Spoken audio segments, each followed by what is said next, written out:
A series of job cuts at Microsoft in 2025, and now the company just announced its largest layoff in more than 2 years. The Redmond tech giant will cut as much as 4% of its workforce. That's roughly 9,100 jobs. The layoffs will hit the Xbox gaming business, sales division, and other parts of the company. It's not clear how many workers in our state will be impacted. It's yet another round trying of to see if I can hear slashes myself, for guys. Microsoft. In May, more than 6,000 employees company-wide were let go as Microsoft pushed hard into the artificial intelligence arena. Today's announcement comes a week after that's CEO working. said That's fewer working workers fine. will be needed Yeah, as that's AI cool. tools continue to improve. We spoke to a professor with the University of Washington who researches the implications of AI. He says AI is developing fast and companies see their stock prices jump up when they announce layoffs from efficient AI. And I think we're now in a place where layoffs are no longer just cost-cutting and viewed valuable as efficiency, but they're now starting to signal a confidence in your AI. And so I think that's now actually a positive. The more employees that companies are able to cut, the more investors believe that they have a sustainable path to growth. So we're in this really almost scary time for employees. He tells us that AI can do a lot of entry-level jobs with the same quality, if not better than humans. We asked Professor Schulman what those implications mean for the future. Companies are seeing like maybe we could replace entry-level workers with AI, but as we evaluate the pace by which these changes are happening, looking forward, who's going to become the senior manager? Who's going to have that expertise that's needed to lead an organization if the people weren't brought in the door in the first place? He notes that AI will likely open up new jobs and industries for humans to work in. However, it's unclear that they will replace all the jobs made obsolete by AI. We're joined by a very special guest right here at the NASDAQ to discuss the economy, markets, and so much more. Legendary investor Paul Tudor Jones. So let me hold it up right there. There is a delay between what I'm hearing and what I'm seeing, but ignore me. That's just me talking. Anyway, guys, what's up? It's your boy Talk Williams, host and creator of What? Hip Hop 50th. And yes, this is another video on AI and how it affects knowledge workers or the knowledge economy. We could put it that way, right? I think it's better used like both ways, but just get what I'm saying. If you're a knowledge worker, if you're a person who prides themselves off of your knowledge, what you know, especially when it comes to you dealing with systems, your hands-on, your input of systems, any type of technology, it doesn't matter the domain, the space or the profession. It could be legal, it could be health, it could be tech, it could be art, it could be any of that. If you are a knowledge worker, AI is like now, not later, now and more to come, a lot more to come, affecting the knowledge economy. And what do I typically mean by knowledge economy? What am I talking about there? What do you mean, Talk, the knowledge economy? What do you mean AI is affecting the knowledge economy? I don't know. If you are an individual who does work, your primary task is to input things into computers, is to move things from one system to another, is to perform a series of tasks that you may have went to school for, you may have a degree for, but for the most part, you're not engaging human beings. You're not sitting there face to face with clients, constituents, customers. It does not require that of you. You are kind of not necessarily working alone in the sense that there's no rules and everything is ad hoc and ad lib and you're freestyling with the tasks that you do. No, not necessarily that. But for the most part, you know, when you're remoting into servers and you're doing certain things to information, or you're moving data around, or you're creating reports, or you're doing other things to prepare the data to move somewhere else, or to take raw data and produce information, something intelligible to be used by one group or another, however that goes, whether it be reporting, statistics, whatever that is, you might be a knowledge worker. You are part of, as well as me, we're part of the knowledge economy. And what I'm highlighting on this live And I'm just going to say thank you to anybody that might stop through and say hi, whatever like that. I'm going to highlight some of the professionals, some of the authors, some of the people whose names or companies that you know, some of the contributors, some of the people in the space, and they're letting you know what's going to happen now. Now, this gentleman right here is Paul Tudor Jones. He's speaking with the gentleman from CNBC television, and he's talking about a seminar or some symposium he went to in Silicon Valley not too long ago. And he said it was just a few people there. It was like 40 people. But he said the 40 people that was in that room were household names. He said that if he basically saying like you would know, you and I would recognize these names if he was to say them. And this is an example of how he said it got his attention about how AI is coming through in this industry and how the knowledge economy and us knowledge workers will be directly affected. Take a listen to this, and I'll jump back in. The economy, markets, and so much more. Legendary investor Paul Tudor Jones is here, founder and chief investment officer of Tudor Investment Corporation, and he is, of course, the founder and a member of the board of the Robinhood Foundation, which is going to be hosting its annual benefit next week. Always a big night in New York. A lot of money, hopefully, to be Hopefully, raised. we're going to raise $75 million. Well, we're going to talk about that in just a minute, but let's talk markets first. I was going to ask you about the stock market itself, but then you just said something to me which makes me a little bit nervous, which is you're focused less on that right this moment than you are about artificial intelligence. What do you mean? Well, let me just say, I was minding my business. I went to this tech conference about 2 weeks ago out west, and I just want to share with you what I learned there, Chatham House rules, so we can talk about the content. So it was a small one, 40 notables, but real notables, like household names that you would recognize, the leaders in finance, politics, science, tech. And they had a variety of panels. I was on one on capitalism. And there was a tech panel that had 4 of the leading modelers of the AI models that we're all using today. So it'd be persons 1 through 5 of each of those 4 models. And the quick 3 takeaways from that are, 1, wow, AI can be such a force for good. And we're going to see it immediately in both health and education very quickly. It's going to be fantastic. That's the good news. 2, the neutral news. These models are increasing in their efficiency and performance between, on the very low end, 25%, on the high end, 500%, every 3 or 4 quarters. So it's not even curvilinear. It's a vertical lift in how powerful artificial intelligence is becoming. Right. And then thirdly, and the one that disturbed me the most, is that AI clearly poses an imminent threat, security threat, imminent in our lifetimes to humanity. And that was the one that really, really got me going. When you say imminent threat, what do you mean? So I'll get to it. So they had a panel of again, 4 of the leading tech experts. And kind of about halfway through, someone asked them on AI security. Well, what are you doing on AI security? And they said the competitive dynamic is so intense among the companies, and then geopolitically between Russia and China, that there's no agency, no ability to stop and say, maybe we should think about what actually we're creating and building here.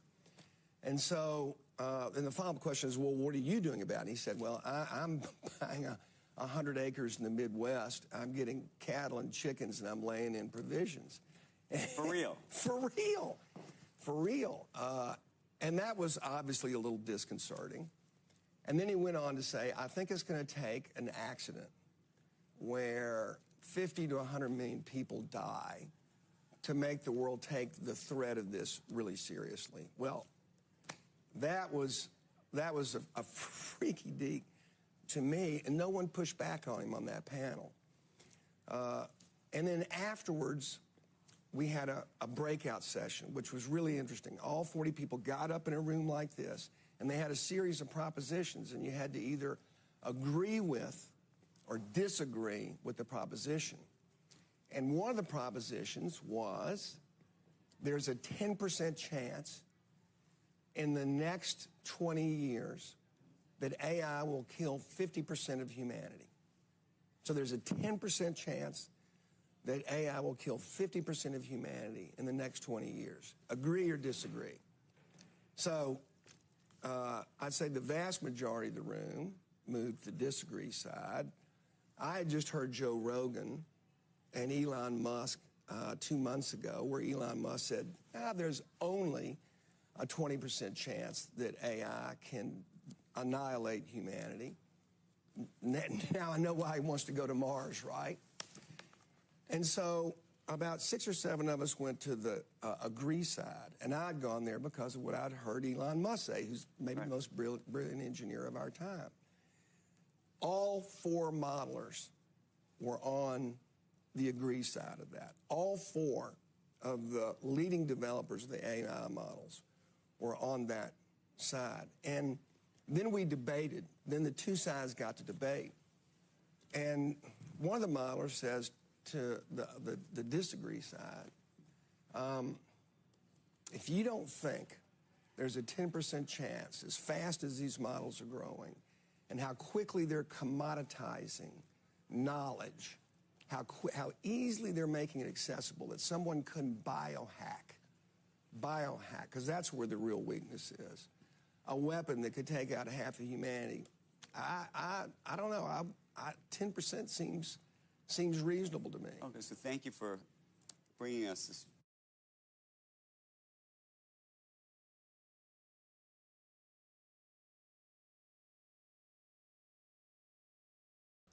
I apologize, guys. My mic was on mute. Not that I have a lot to say anyway, but I'm going to jump in right there because you're getting a little spooky, right? And that's just real. That's just reality. But let me say this to you guys. Let's just stay up aboard on the area that we can really understand, that we face every day. Work, potential earnings, how we pay our bills, how we take care of our family, how we take care of ourselves. That money, that earning, that capital, how are you going to be affected? Let me tell you what happened to me today in a conversation, okay? I won't mention the name because the person doesn't even know I'm discussing it. So the situation isn't so unique that it's not happening to 1,000 people yesterday and 1,000 people today and a couple thousand last week that I could talk about the situation without mentioning the person's name. But today I was in Starbucks. Yeah, just sitting in Starbucks. That's all I was doing. And there was this young lady that I hadn't seen in a few weeks. Yeah, maybe about 3 or 4 weeks. Now, the thing is, though, me and this young lady, we always speak, and even if she's walking by the Starbucks or I'm walking by maybe the Whole Foods and she's on the inside or I'm on the inside of Starbucks because it's glass and we outside, we're cool enough where we'll come inside if we'll have time and for a moment, speak to each other. That's what we'll do, right? And that's what that was. And she came in and spoke, and she was like, hey, I ain't seen you in a while. What's going on? This, that, and that. And I was speaking back to her. And so I say to her, well, what are you on your way to work, from work, or what? Because she had a backpack on. It was early in the afternoon. It was before 1 o'clock or something like that. And she says, no, Todd. I said, wow, what's going on? She says, I got laid off last week. I said, really? She says, yes, I got laid off last week. I said, wow, I'm sorry to hear that. I said, I don't have a clue. I'm not, She said, oh, no, it's fine. It just didn't happen to me. It happened to a large group of us. And I said, wow. I said, now at this point, I don't really know where she works at, okay? Because we not that cool where I know the name of her company. So I just start saying to her, oh, wow, this is crazy, right?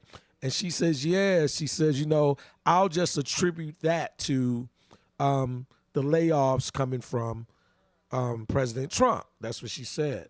I said, yeah, a lot of that might be coming down the pipeline. I said, but are you with the government? Are you with, do you actually work directly for the government? And she was like, nah, I do X, Y, Z. And she kind of went into what she did.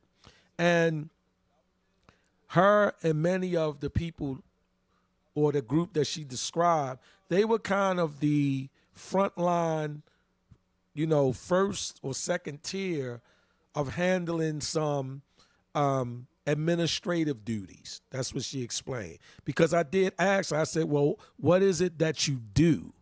You don't have to tell me your title. Just tell me what you did at the job. And so she kind of went into that. And I said, man, that's unfortunate that they did you guys like that. And she said, yeah, they gave us a severance package, but, that's going to run out shortly. And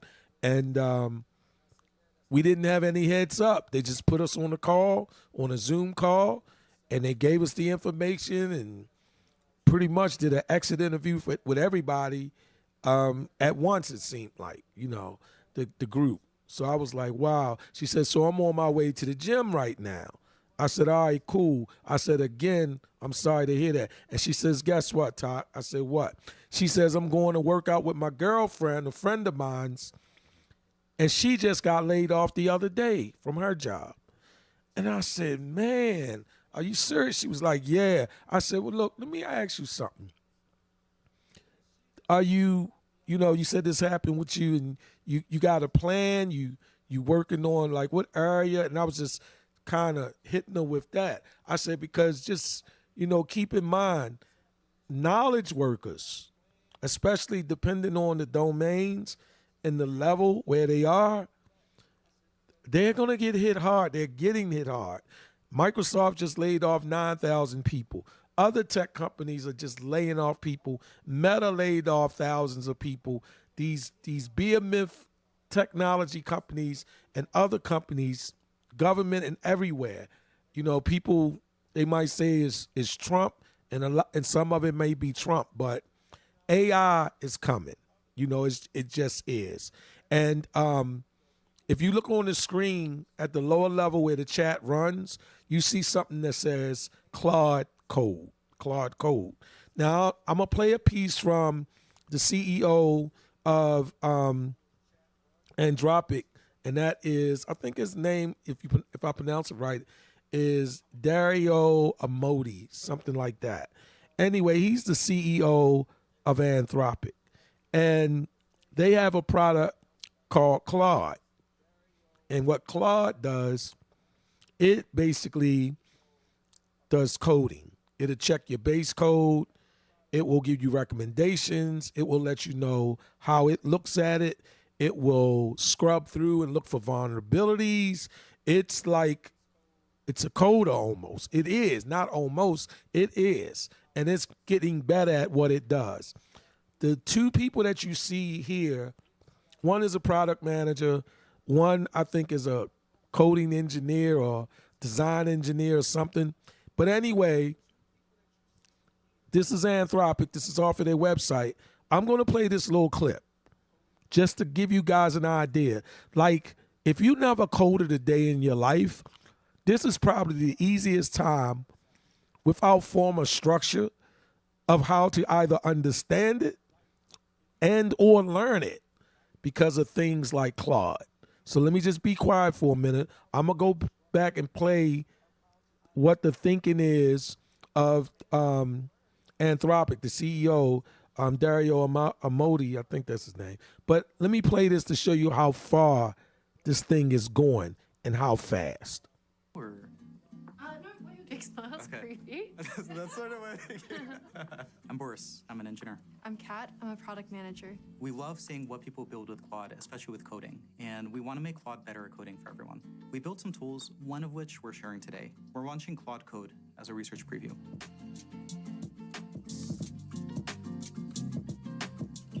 Claude Code is an agentic coding tool that lets you work with Claude directly in your terminal. We're going to show you an example of it in action. So we have a project here. It's a Next.js app. Let's open it up in an instance of Claude Code. Now that we've done this, Claude Code has access to all of the files in this repository. We don't know much about this code base. It looks like an app for chatting with a customer support agent. Let's get Claude to help explain this code base to us. Claude starts by reading the higher level files, and then it dives in deeper. Now it's going through all the components in the project.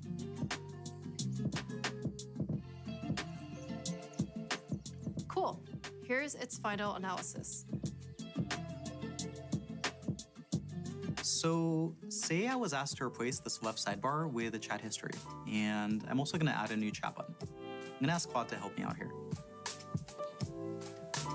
We haven't specified any files or paths, and Claude's already finding the right files to update.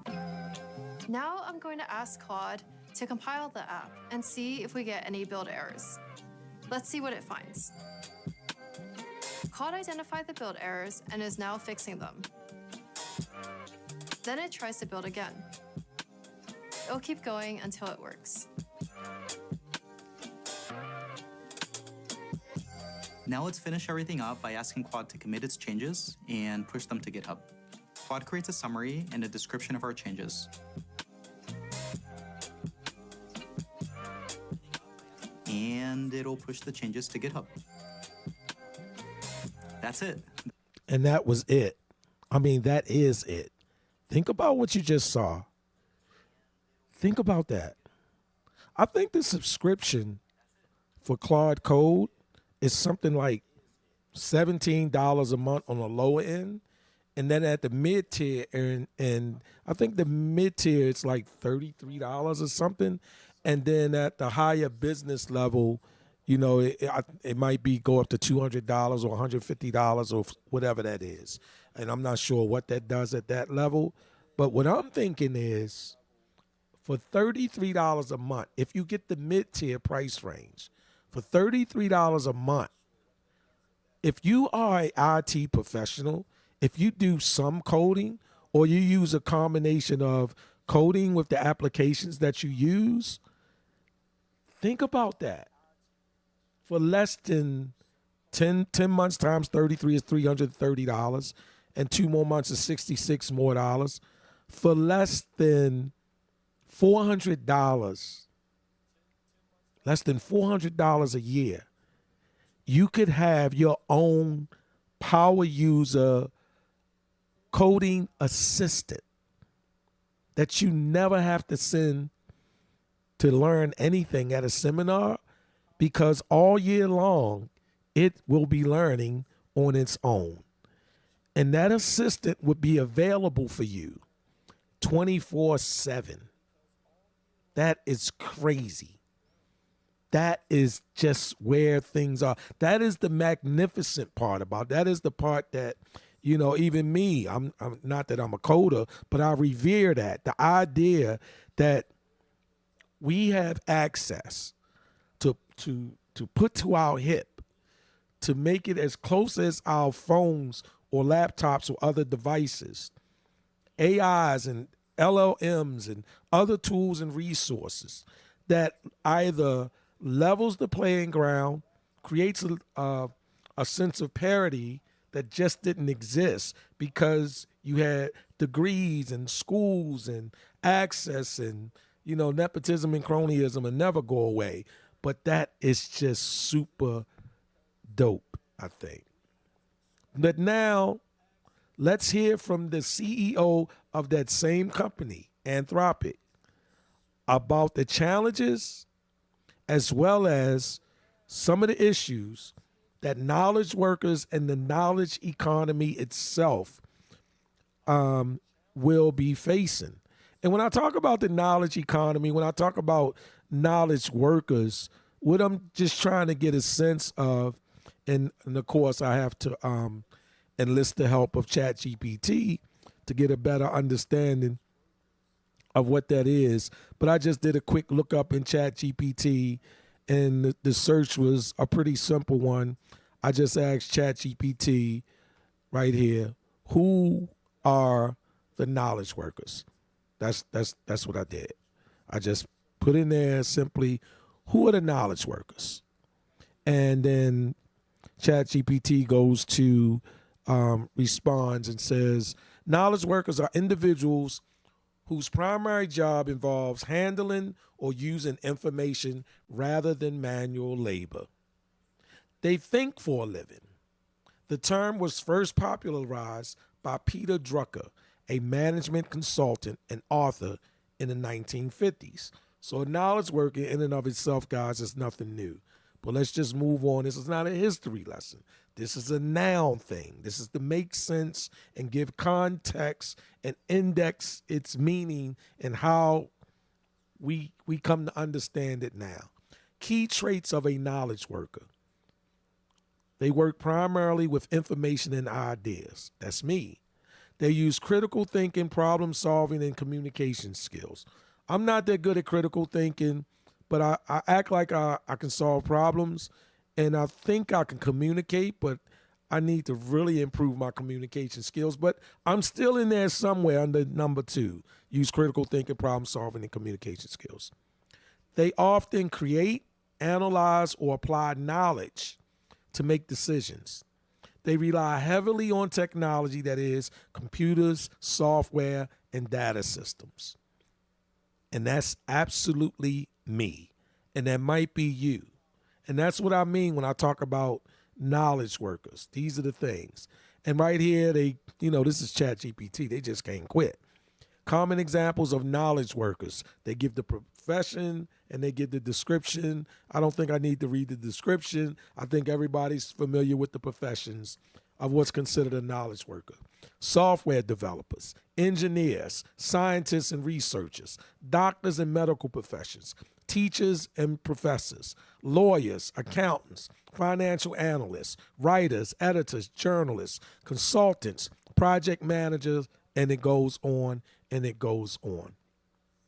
Now, we can get into why knowledge workers matter and all of that stuff, but that wasn't the point of the search. The point of the search was to give some definition about what knowledge workers are in the context of how we are tying that in this conversation about how AI is affecting opportunities, careers, and jobs now, and how that will increase in the near and moving future. Like, people are simply being laid off by the groups, not individuals, by the entire groups. It's just not a game. And you say to yourself, well, what do you do if you're a knowledge worker, if you're part of your knowledge economy, if all that you've been doing is working with systems, and you pride yourself off your degrees and your effort and your commitment and your long-going studying and all of that stuff that makes you who you are, whether you're a data analyst, whether you're a systems person or whatever. And we'll jump back to that in a second. But the same CEO of Claude, this Claude Code, where we saw the software just code and check itself and troubleshoot and exploit and do all of that stuff at the behest of me, you, or anybody. Let's listen to the CEO who's given a very raw and let's say garnished idea or opinion about what's to come. Let's take a listen to this.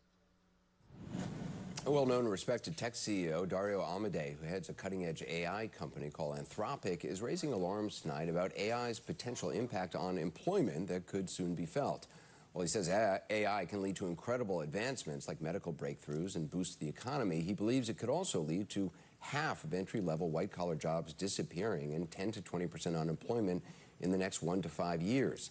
It's something that's been talked about within tech circles for a while, but rarely so starkly and so publicly.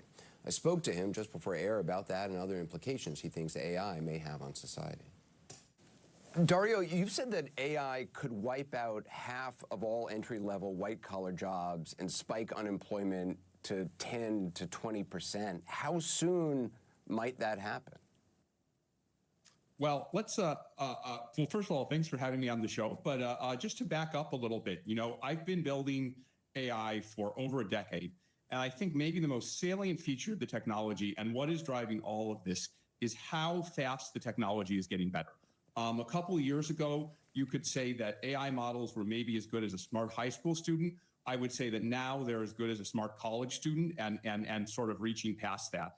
I really worry, particularly at the entry level, that the AI models are very much at the center of what an entry-level human worker would do.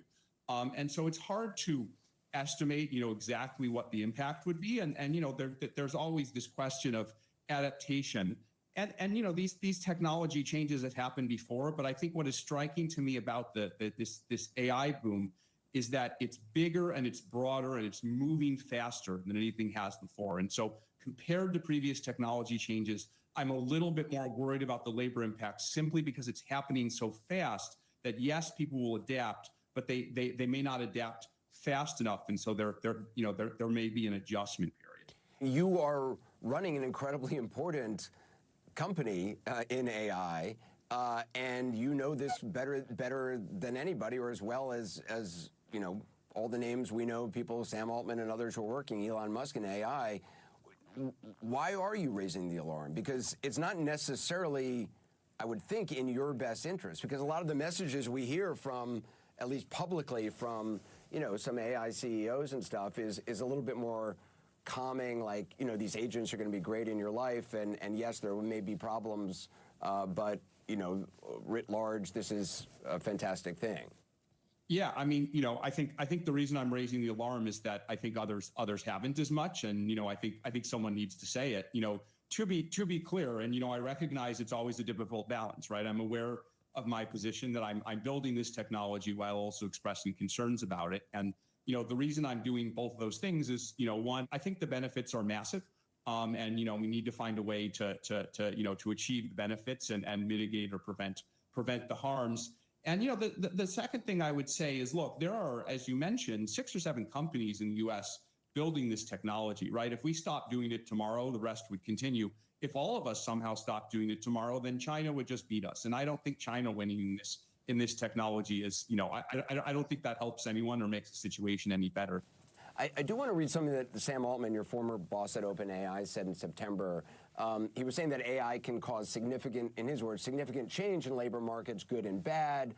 He went on to say that most jobs will change more slowly than most people think. And then he said this, and I want to just read it word for word. He said, many of the jobs we do today would have looked like trifling wastes of time to people a few hundred years ago. But nobody is looking back at the past wishing they were a lamplighter. If a lamplighter could see the world today, he would think the prosperity all around him was unimaginable. And if we could fast forward 100 years from today, the prosperity all around us would feel just as unimaginable. For younger people, I should say lamplighters was actually a job. People went around lighting lamps on the streets. I think a lot of people may not even know what a lamplighter is. But do you think Sam Altman is wrong?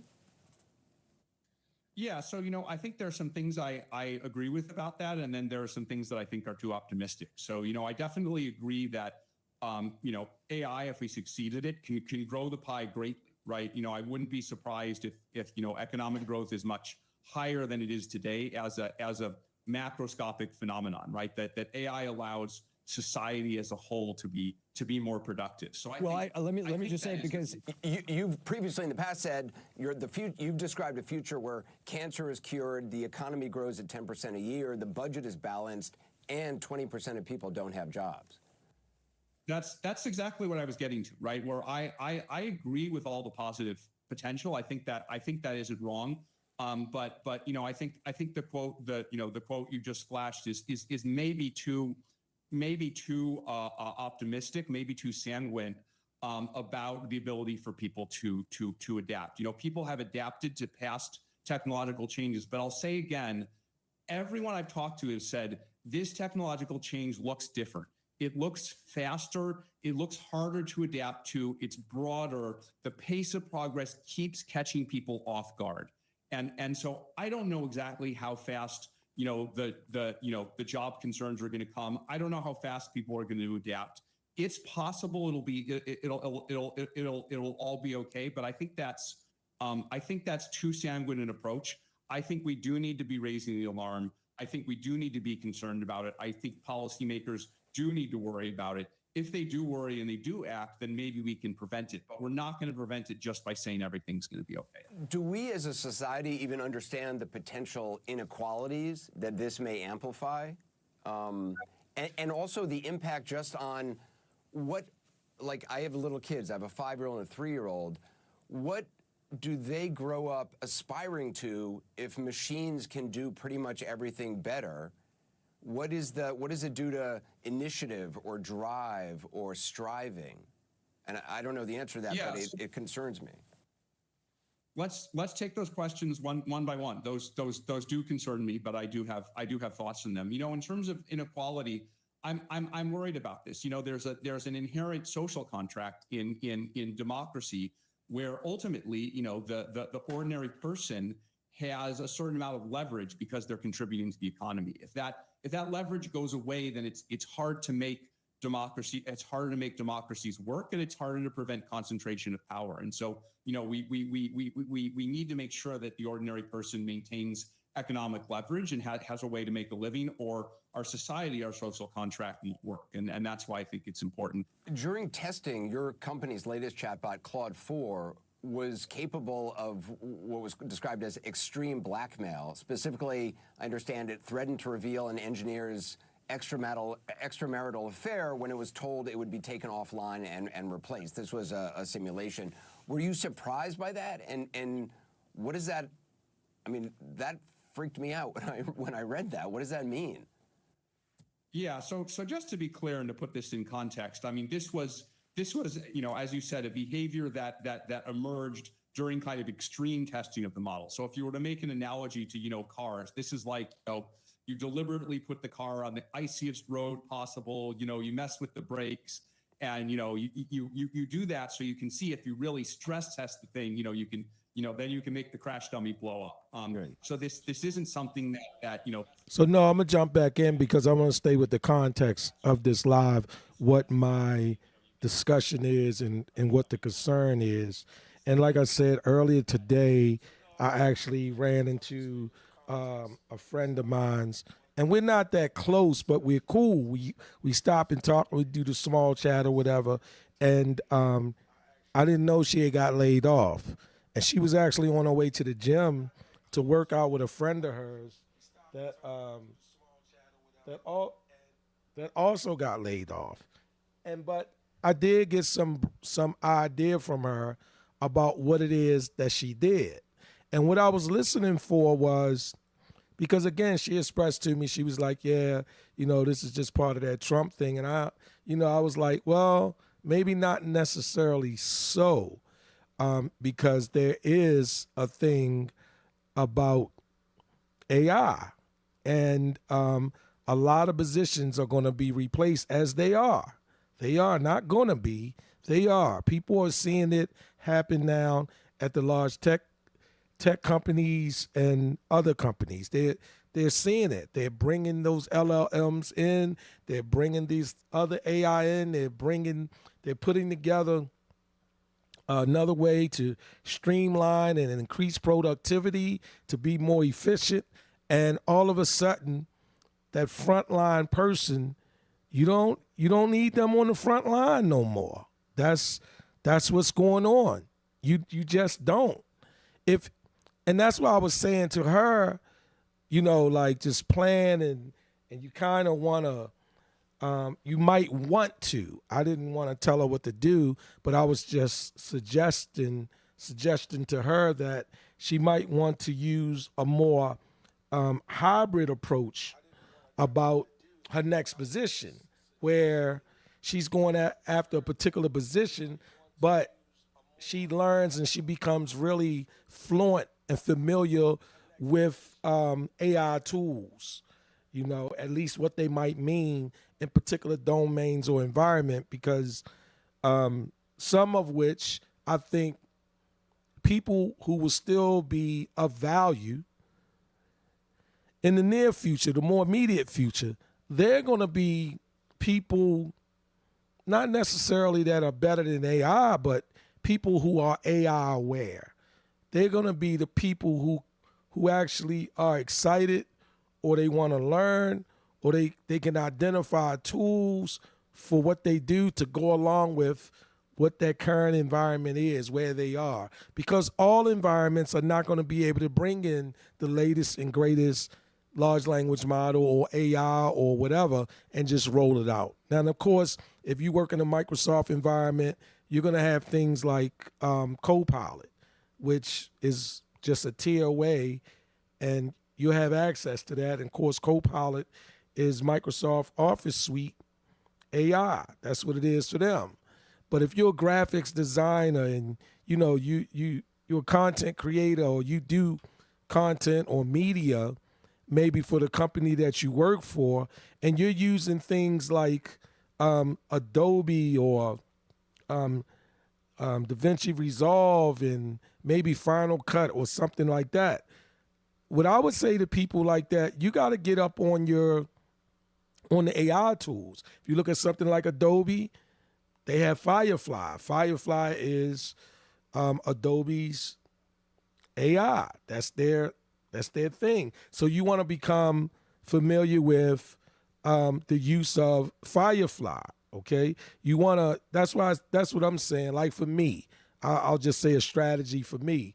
Whatever I'm currently touching as a knowledge worker, as far as technology goes, whether it's creating content, databases, whatever I'm doing, what I'm also doing now is I'm combining or identifying a use case where I'm combining the use of AI or one of the tools, whether it's native to that particular product line or for that company, or outside of that as a third party, and bringing that in, because I want to identify the value in using AI. I'm not taking the position that, oh, it's overhyped and it ain't all that, and I just do this and I've been doing this for 12 years, and you know, basically telling that last slave story. You're gonna play yourself with that. You just are, you know. And I'm not saying your creativity goes out the window. I'm not. In fact, there's a nice little. I'm gonna pin this. There's a comment that was just made by I'm thinking it's Sean Shorts or Sean Shits, whatever, right? So Sean says, let me read it. Sean says, graphic designers are always judged on their expertise and shortcuts. Most of it is time management for ROI, for return on investment. Cool. Listen, cool. All right. All I'm saying is, I don't know if I wouldn't even call it erring on the side of caution. For me, whatever I do with technology, whatever I'm doing, whether it's content creation, graphics, video, database stuff, whatever it is, application stuff, whatever it is, how I've been moving the last year, last 12 months, I've been identifying or embracing. If I'm using Adobe Premiere, if I'm using some type of Adobe Photoshop, I've been just familiarizing and learning about Firefly and how I can enhance and then streamline anything I'm doing with the use of Firefly, right? I work with Salesforce now. Salesforce being probably the number one CRM, customer relations management system in the world, not just the United States. If it's not number one, it's definitely number two, Mark Benioff's Salesforce. And their AI is Einstein. So for the last 6 months or so, I've been becoming more familiar with Einstein and how it's used and how to leverage it. That's what I'm getting at. I'm not saying like nobody can be creative and that's gone. No, I think that people's creative prowess, their cadence and their ability to be creative, I think that's what's going to keep them grounded. And I think that value itself is not an easy copy and paste or swap out when it comes to AI. So I agree with, if he's saying any of that or hinting to that, I agree with Sean on that, like 100, right? 100. Listen to this, AI in the future of the workforce. And the workforce, like I said, the more immediate workforce, from the way I'm understanding it, the way I'm hearing it, they're talking about knowledge workers. People who pride themselves on their degrees, their certificates, and what they do. But what I'm noticing is it's the knowledge workers who aren't really required to deal with customers or constituents or clients face to face. It looks like it's really going to hit the knowledge workers at different levels, whether it be level 1, entry level, level 2, or whatever that is, maybe up into, I'm not sure how it's going to drip. But pretty much that lower level, that first tier that really can't do nothing for you, can't do much for you, and everything they looking at is read only and all that, they're just going to get wiped out. They're going to be replaced by a bunch of APIs and a bunch of MPCs through the LLMs. That's just what it's going to be. Because you can get work done and you can triple the work that can be done and you can streamline it with a collage of that stuff. But let's take a listen here with these guys. All right, let me try to be quiet. That says artificial intelligence will lead to a reduction of its corporate workforce eventually over the next few years. He wrote in a memo to employees that they should figure out, in his words, how to get more done with scrappier teams. Now, this is Amazon's CEO, Andy Jassy, with the AI warning. And in case you guys didn't know, during COVID and prior to COVID, and, you know, it was the employers' market, it was the employees' market. Employees was making demands and all that. Well, guess what? There's more robots in Amazon's warehouses than there are people. You might not see it at the warehouse you work at, but there's more robots now working, doing the work in Amazon warehouses than there are human beings, like right now, not tomorrow, right now. So let's listen to Andy Jassy and what his message is to his team. Figure out, in his words, how to get more done with scrappier teams.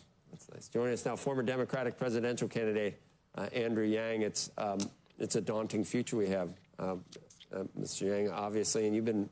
I said I was at was it a book party that I attended for you? A book event. 6 years ago, talking about this on the horizon and the need for maybe even back then universal basic income. I guess at this point you're thinking, wow, it's accelerating faster than you even thought. Yeah, it's here even faster than I'd imagined back in 2019 and 2020. And I talked to CEOs who are replacing thousands of customer service workers with AI, entire design departments, even coders are being supplanted. And Becky and I were just talking about how we used to tell our kids, hey, if you major in computer science, you'll be good to go. And now those graduates are having a hard time finding jobs. It's starting to appear in the numbers for recent college graduates and entry-level white-collar work. If you're a science fiction believer, I was going to ask you whether the whole Luddite chorus that we've heard for 150 years, that it's never actually it's always been better technology long term. Maybe not always, but many times even more jobs are created from the technologies that being displaced, whether it's internal combustion engines or whatever you want to look at. You would argue this time is different with AI, and then it's not. I mean, then if you, like I said, science fiction, not just displacing us from work, but maybe just displacing us altogether 100 years from now. We have to take a lot of those science fiction style scenarios very seriously, Joe, in my opinion. And the most common job in 29 states is still being a truck driver. You have robot trucks just now hitting the highways. They'll be gone. Dario Amodei, the CEO of Anthropic, said, look, we're going to automate away a lot of the entry-level white-collar jobs. And he's right, because I talked to executives at these companies who are doing exactly what Andy Jassy is talking about at Amazon, looking around saying, hey, guys, instead of hiring a bunch of 22-year-olds, maybe we should have AI do that work. So I fear for the next generation, because all of the experience that maybe we got in our 20s and 30s, there might not be that kind of ladder available to them. Look, Andy Jassy said that he wants employees to kind of take advantage and learn how to use AI, learn how to do their jobs better, maybe make things easier. Maybe it takes care of some of the grunt level work you don't like doing, but it allows you to have more space and room to do things creatively. Should we be afraid of that? Well, what this means in real life, Becky, is you have a department of 6 people, let's say coders or designers, and then you end up eliminating 4 or 5 of them, and then there's 1 designer or coder empowered by AI. So there's going to be a beneficiary in the organization, but you're just not going to need as many people in that department, and that's going to play out over and over again. Pope had some interesting things, and he's getting involved. Last Pope was big on climate change. This might be important. And he says the worlds of science and politics need to immediately tackle this problem without allowing scientific progress to advance with arrogance, harming those who have to submit to power. And he's going to host a lot of people. But right now it's just breakneck. There's no governors on what's happening whatsoever. I mean, if you think about the incentives of the individual firm, it's just to go as fast as possible, because there's like a bit of an arms race in terms of compute. Literally. And the data and the model, literally. And then they'll look up and say, our competitor is China, so I got to go. The question is, what happens to people? And I'm someone who, look, I'm not anti-progress, anti-innovation. I think all of that stuff is very positive, but you have to be clear-eyed about the impact on people, on organizations, on workers. And in my estimation, this 4th industrial revolution is the most dramatic thing that's happened to our society in history. AI might be the most radical breakthrough in human history, and so we have to think much bigger. That allows more spare time, that allows people to, we become so rich from AI that maybe you can do UBI, and not everyone has to work 5 days. You gave me a thumbs up. Is that the answer for you? To me, that is the answer. The question is, how do we get from point A to point B? Because right now, the beneficiaries of AI are going to be a small handful of firms, and then the average 22-year-old or truck driver or whatnot is going to be just looking around saying, where did my job go? And that's the crazy part. I'm going to jump in, not because I know what I'm talking about. It's just my live, and I got the mic, right? Think about it like this. If you invest, think about if you invest in tech jobs, if you invest in companies where they're tech dependent, okay? So a couple years ago, they used to talk about FANG, FANG, F-A-A-N-G. And FANG at that time was Facebook, Apple, Amazon, NVIDIA, and Google, right? And then they changed it somewhat. And some people would say, yeah, and Tesla's sitting in the hallway. And then they changed it somewhat, and they say, you know what? Now it's all about the Mag 7 or the Mag 7 or whatever. And it was just it was still the tech stuff, right? But if you think about the economy now with AI and everything, here's the reality of it. This is like one of the pros that people may not enjoy, but it is one of the pros. As an investor in these companies, you're going to earn money. Even if you work somewhere and you have a 401k and you don't really handle it, you allow the money managers, whoever it is, BlackRock, Vanguard, whoever it is that your company or the government you're working for, or whatever that is, whatever money management company they hire to handle that, it's going to be easy for them to make that money. It just is, because why? These companies are lowering cost and improving efficiency, improving productivity. You're taking a job, you're taking a position. Let's just use a lower level person somewhere who would take a phone call inside of a call center bank, and they would answer some questions, and they would only have read-only access to actually doing work for the caller. But they could provide some information that the world doesn't have access to through some, authentic protocol from the person calling. Give me your last four social, give me your address, give me your code, whatever, right? Two-step authenticate, whatever you want to call it. That's cool. They gone. They're gone. Why? They only work 8-hour shifts. Let's just start there. They got benefits.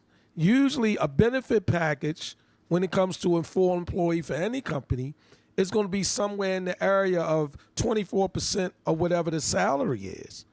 So that means if somebody's making $80,000, or let's just keep my math easy because I can't count. If somebody's making $100,000, 24% of that or 23% of that or whatever, you add another $23,000 or $24,000 for benefits. So the true cost to that company of having that person starts at $125K. Now the person isn't getting paid that directly like that, but through the benefits or whatever. If you cut that in 50 and say, well, they're getting paid $50K, that's still $12.5K or something like that added on. And that's just getting a 40-hour week out of a person. Now imagine that, AI can take that call. AI can do that.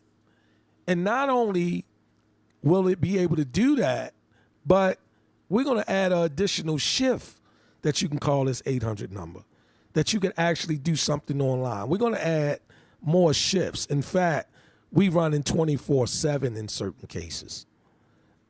See? Now, all of a sudden, then what? Like, look at what Sean says. The Amazon workers aren't pissing in bottles, but now Powerade is more expensive, and that price, I'll buy Gatorade. I don't know if listen, the robots are not cheaper, but they are cheaper because they catch up on the ROI quicker. The money, if you say, well, damn, they got this robot next to me, and all it does, it tapes the box, or it heats the glue or whatever. I'm making it up, right? Because I've never been in an Amazon warehouse a day in my life. So I'm just making something up. They said that's all it do. And I asked about that robot, and they told me that robot costs $80,000 just to warm up the tape and seal the box. Okay. Well, the person that was working there, 3 people because it never closed, and they was making $25,000 a piece, or $30,000 a piece, or $35,000 a piece, and they could sue the company. They had sick days. They had all these benefits. They wanted a union. It was costing Amazon $120,000 to run that same process on that same time period if it ran 3 shifts. If it only ran 1 shift, guess what? The robot don't need coffee breaks because it's got enough sensors. If it ain't feeling well, it'll let us know. In fact, take a listen to this. Amazon could soon have more robots than humans. Hold on, what did they say? Listen to this. On to Amazon. Amazon could soon have more robots than humans working in its warehouses. The Wall Street Journal reports Amazon nears the milestone after years spent working to automate tasks previously done by humans. So right now, the e-commerce giant has over 1 million robots in its workplaces. So I want to bring in Jacob Ward in studio, technology journalist and host of the Rip Current podcast. All right, we're talking about Amazon's growing robot workforce. What does that mean, and what does that mean for technology and humans doing the work? Well, this is the thing, right? Amazon since 2012 has been on this path. The pattern has been clear. They've been saying over and over again, we want to automate as much as we possibly can. At one point, this was just, a matter of convenience and efficiency. It is now becoming existential, right? This is a company that really believes it cannot do what it wants to do, to be this enormous, efficient machine, unless it can get enormous, efficient machines working in there. This has led, of course, to some layoffs, right? We've got at least 27,000 people laid off in the last few years. This is, of course, still one of the largest private employers in the United States, but it is definitely the case that they are going to do away with some jobs. The CEO yesterday, talking to Jim Cramer, even said, we're going to be doing, people are going to be doing fewer jobs as we automate more. This kind of thing is just, we can all see where this is going. Yeah, kind of inevitable. Okay, but I do want to get your take, because you had kind of the first-hand look at some of the prototype Amazon robots. So what does that look like, and how does that shape your perspective on this future with the robots? Yeah, so about a year and a half ago, I got invited to go look at some of the early prototypes of a whole sort of section of them that was supposed to be one you could basically not require any technical expertise and still program the thing. You could say, go pick up the blue bin, okay, bring it over here, without having to have any kind of, programming chops. So that kind of, casual oversight makes you realize, even though they say we're going to be training up people into new, more technical jobs, not going to be that technical if in the future you can really just say, hey, robot, grab this, bring it over here. Please. Please. Maybe please. Maybe. We hope we're all saying please. All right, as technology takes over human tasks in the workforce, though, some say instead of firing workers, companies could actually give them more time off. How about that? So earlier, CBS Morning News talked to the CEO of a tech startup who moved his company to a 32-hour work week with no change in pay because of AI.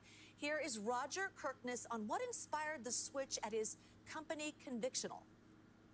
We've been using ChatGPT since the day that it came out, and I realized after using the most recent models from Anthropic and OpenAI that the AI would start to get serious work done. And so where before AI was more of a genius but impractical assistant, now you could use it in a way that it was more like a team of 4 to 5 people.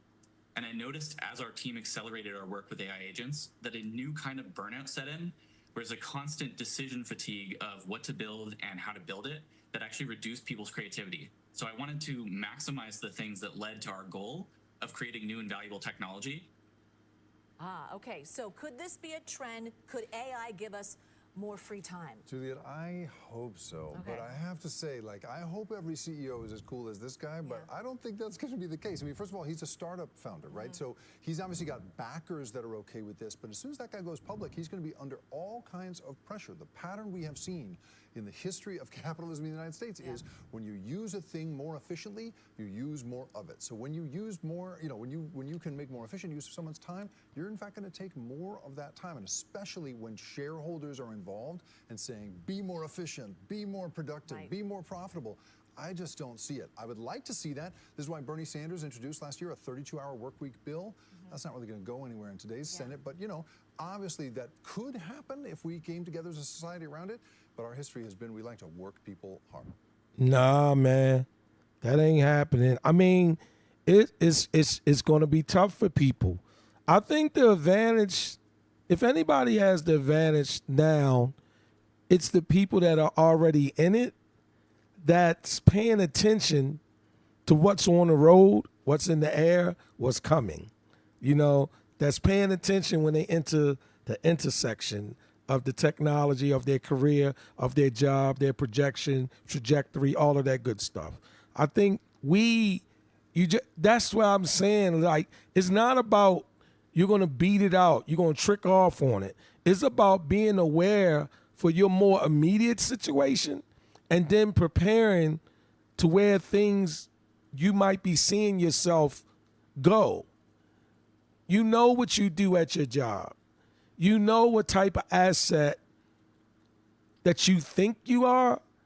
Maybe you have some sense of the type of asset or your value to the company.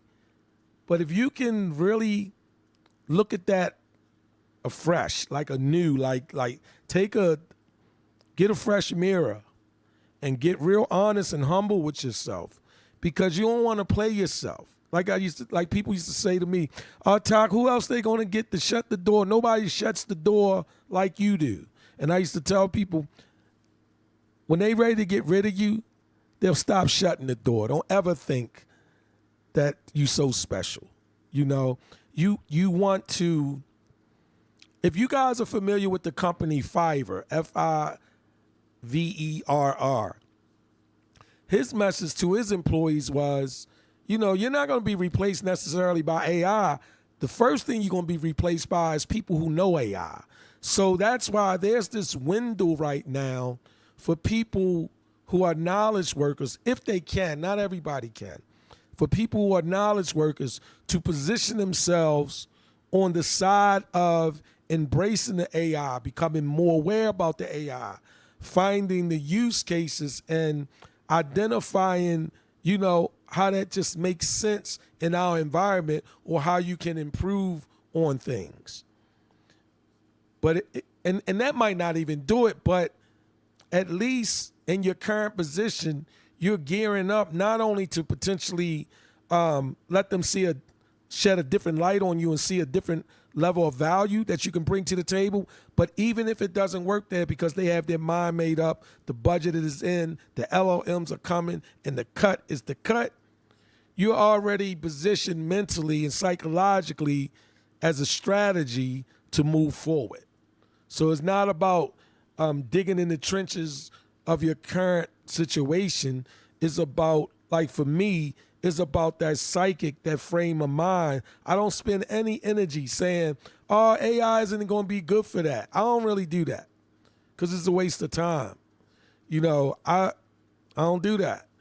Everything I do, every bill I pay is based on some type of digital, some type of knowledge, some type of system, some type of whatever. And that's just where I'm at with it, you know. Is the unemployment rate. Check out the unemployment rate of college graduates versus the national unemployment rate. That is just, listen to this. Oh, not that. Does all the scheduling. It's a struggle employers have faced for decades. But scheduling is the main part of my job. You still have a human being in charge of booking tennis courts? What is this, 1990? But finding the balance of jobs done by people versus machines is rapidly becoming more complicated with the rise of generative AI.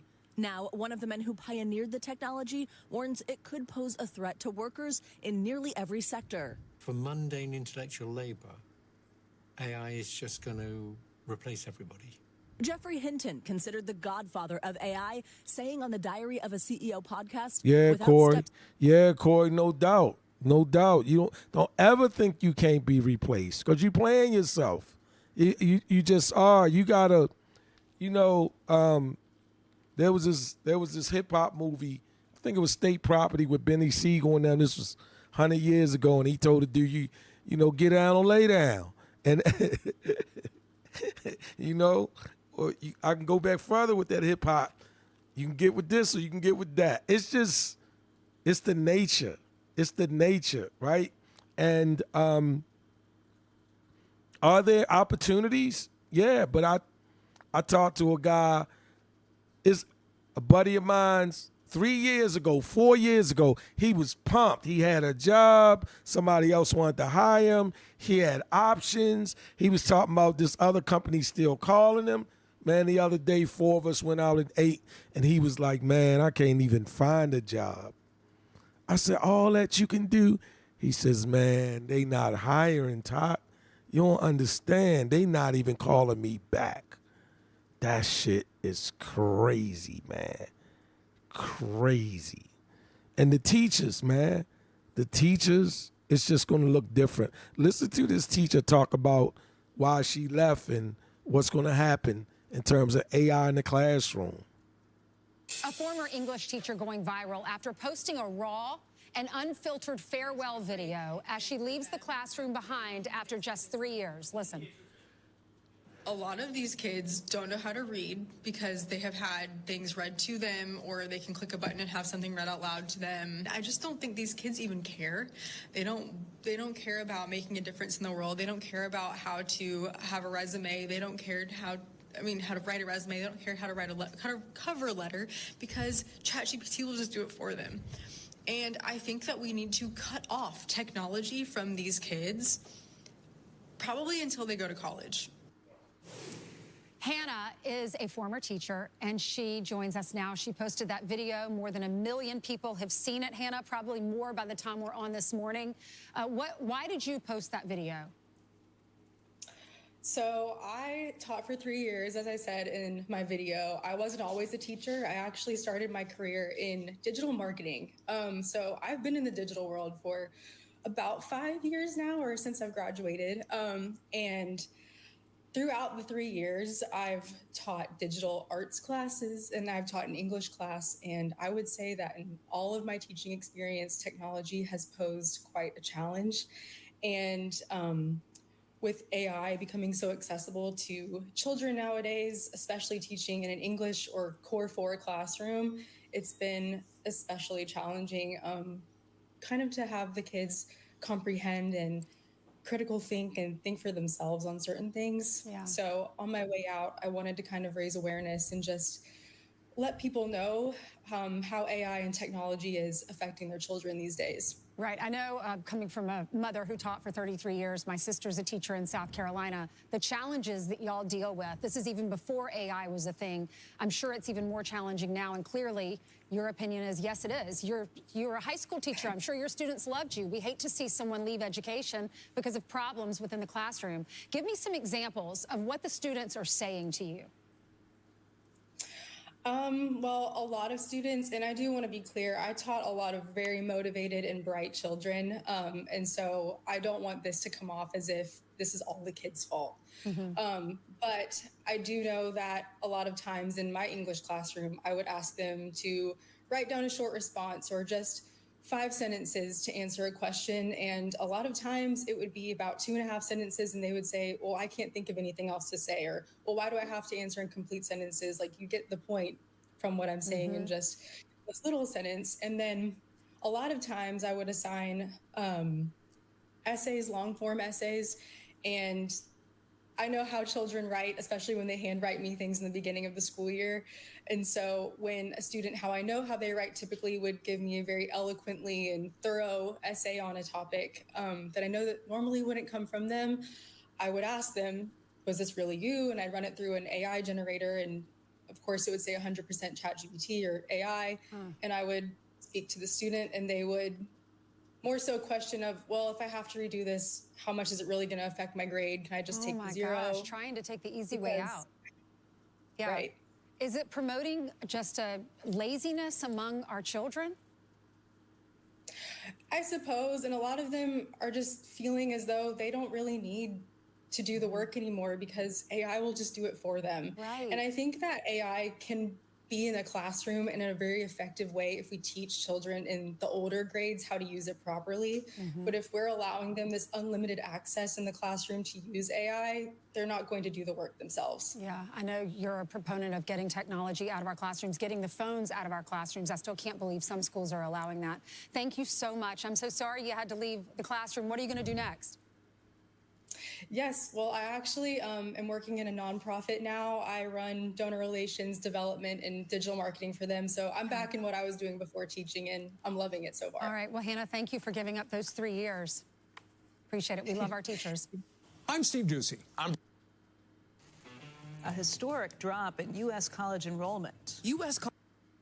In the past 18 months, more than 170,000 tech workers in the United States have lost their jobs. Used car startup Kavak is the latest global tech name to cut jobs. In the first 5 months of 2025 alone, more than 74,000 layoffs were recorded in tech companies, representing a 35% increase compared to the same period the previous year. Meta has never axed jobs on this scale before. 11,000 positions, or about 13% of its workforce. In fields like programming, the losses are even more alarming. Between 2022 and 2024, 27% of jobs in this area disappeared, according to official data. Jeffrey Hinton, the so-called godfather of AI and a pioneer in the field, warns some industries may be hit harder than others. At the same time, average tech salaries have fallen by more than 12% nationwide. All of this has led tech workers to question whether the industry is still worth it.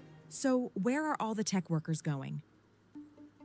Mass layoffs in tech have not only reduced staff numbers, but also triggered significant labor migration. Thousands of highly skilled workers have been forced to seek new opportunities outside the traditional tech sector. Some individuals have managed to quickly rejoin smaller companies or take on similar roles, though often with less favorable compensation. Others have chosen to switch industries, start their own ventures, or pursue further education or professional development programs. Even though the overall unemployment rate in the United States has remained around 4.2% during the first half of 2025, the impact on tech employment has been significant. Layoffs are only above average in 3 sectors: tech, finance, and trucking. While the specific unemployment rate in the tech sector was 3.4% in May, this figure does not reflect the drop in entry-level hiring. It also fails to capture the increase in precarious work conditions, such as freelancing or temporary contracts. Among those who lost their jobs, about half managed to re-enter the labor market within 6 months. However, the types of jobs they found often differed from their previous roles. Only 32% were able to return to tech companies, usually smaller or less established ones. The rest transitioned into sectors such as finance, consulting, or manufacturing. As major companies like Meta, Google, Salesforce, and more cut thousands of jobs, other companies, some smaller, some in different sectors, were eager to bring in new talent.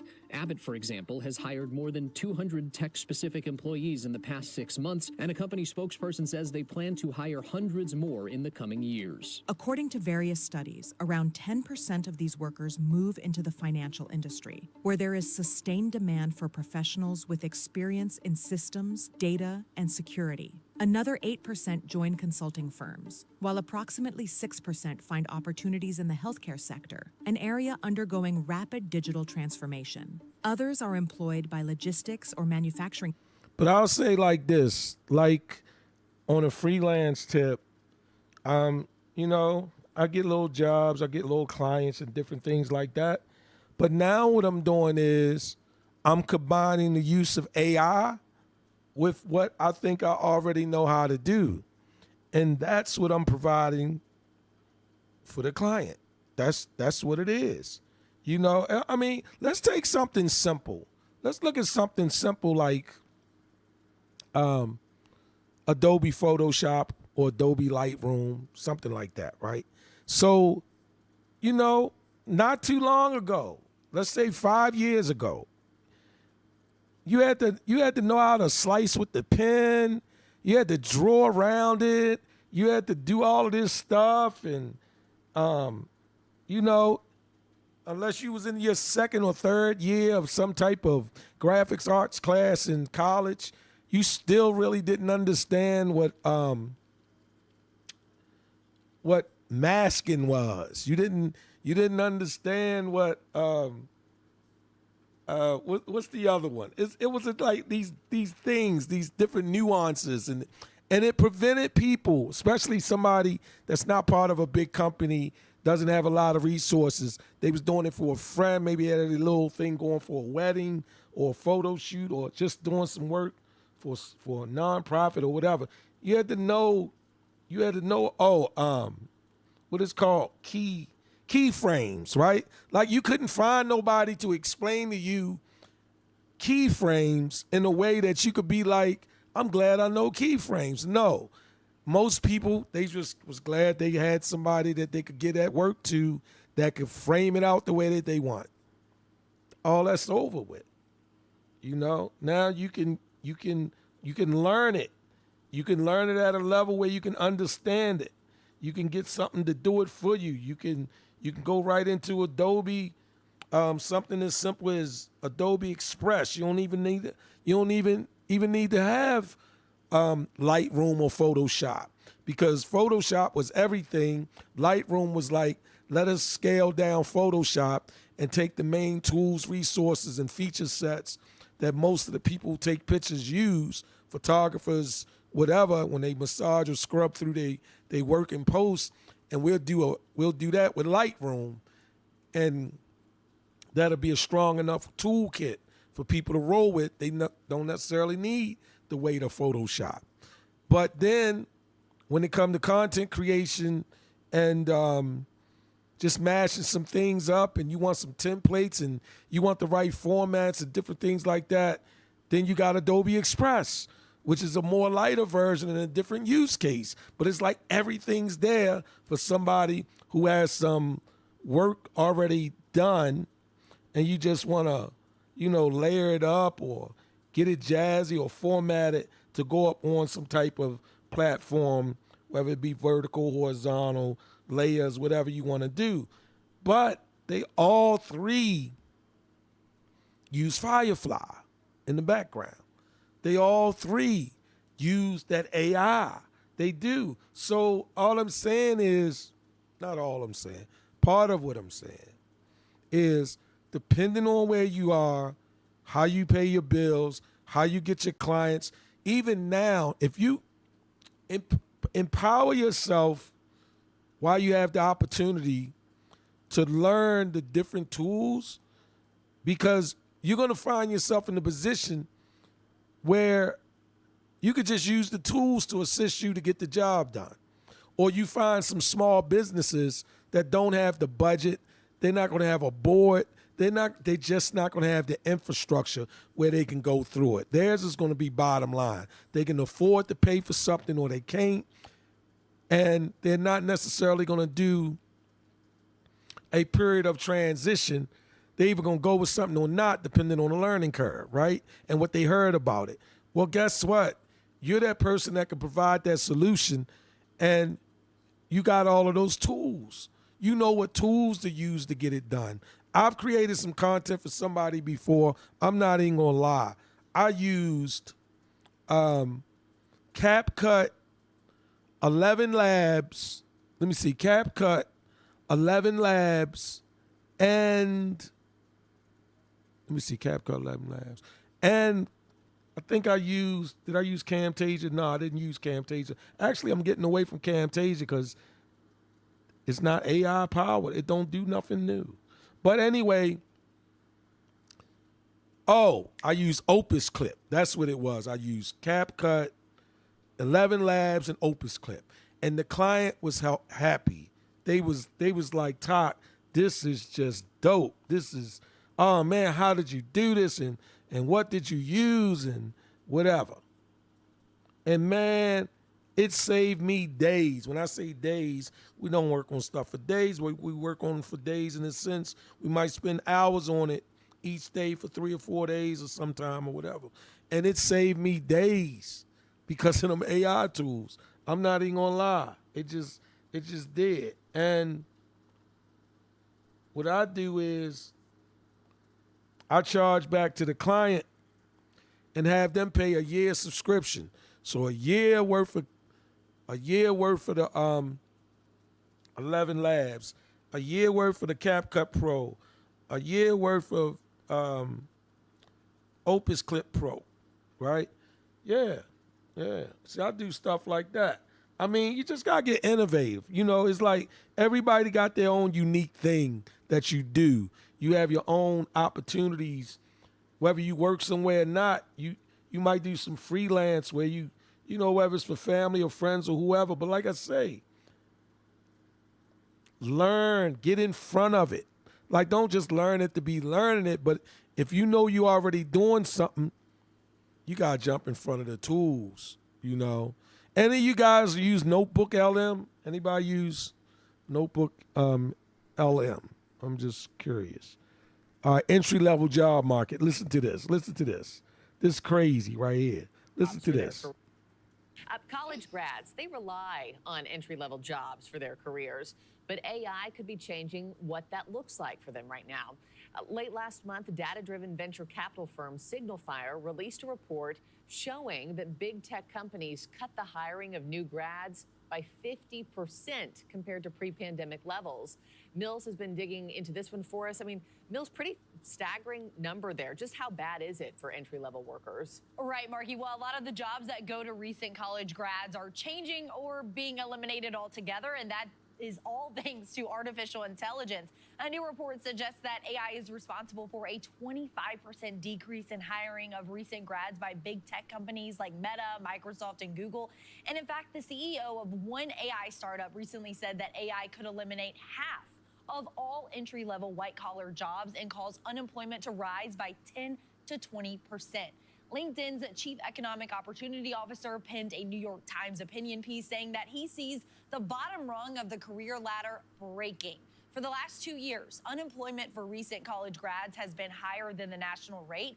Experts think that one reason they're having a hard time finding a job is because many entry-level jobs are being taken over by AI. So where has artificial intelligence replaced entry-level jobs? Well, AI-driven chatbots and virtual assistants are grabbing up customer service and support roles.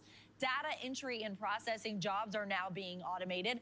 And there's retail inventory, and even the drive-through at fast food chains like Taco Bell and Wendy's are powered by AI.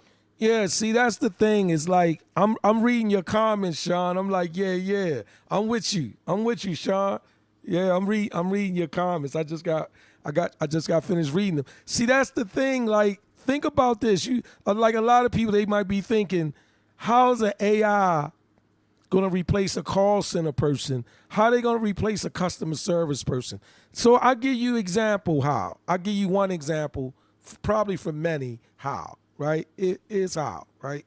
So typically, if I call right now, whether it be the Comcast or something else that has a customer service, all right, it's like 10 or 11 o'clock at night. If I call now, I might, let's assume I get a human being. Let's just act like whatever company I call, at least a human being will be available for me to speak to at 10 o'clock, 9 o'clock at night. But they can't get nothing done. They can get to these read-only screens because they're first level, whatever, and they can tell me what they see, but they're letting me know that, tomorrow at 9, when Sean and his crew, Sean sits in his department, opens, they open at 6 in the morning or 9 in the morning. You can call in, but what I could do, I'm going to send an email to Sean for you, and he'll see it when he come in, or somebody in his group will take it. Or what I could do is transfer you over there, let you leave a voicemail, whatever, right? And that's assuming you could get to a human being right now. That would be considered good, that you could call somewhere right now and get to a human being and do that. So let's just give it that as for my example. You say, well, Todd, why would they replace that person with an AI agent? Okay, because now you're starting to hear this term, right? First is AI. But now you start to hear agentic AI, agent with an IC at the end, agentic AI. What does that mean? Okay, the agentic AI is different than just the AI, because agentic AI is like a verb, it's like an action.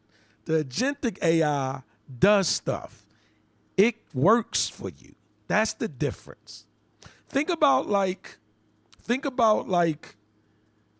the customer service. You call first level, they can see stuff they can't. They got to transfer you, email you, put you on hold, whatever.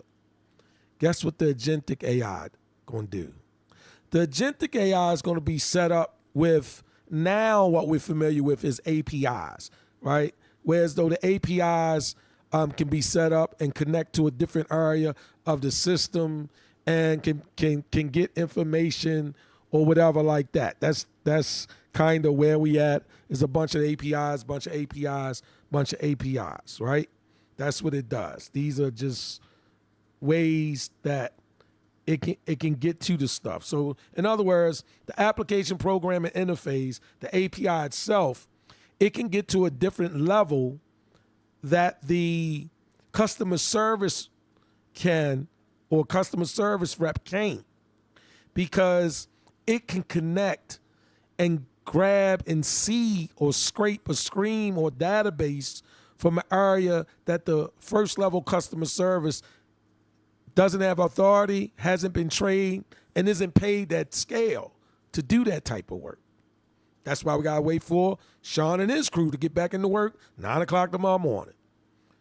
But with the agentic AI, it can take your request and connect through an API to an area that the first level customer service wouldn't be able to get to if they took the call.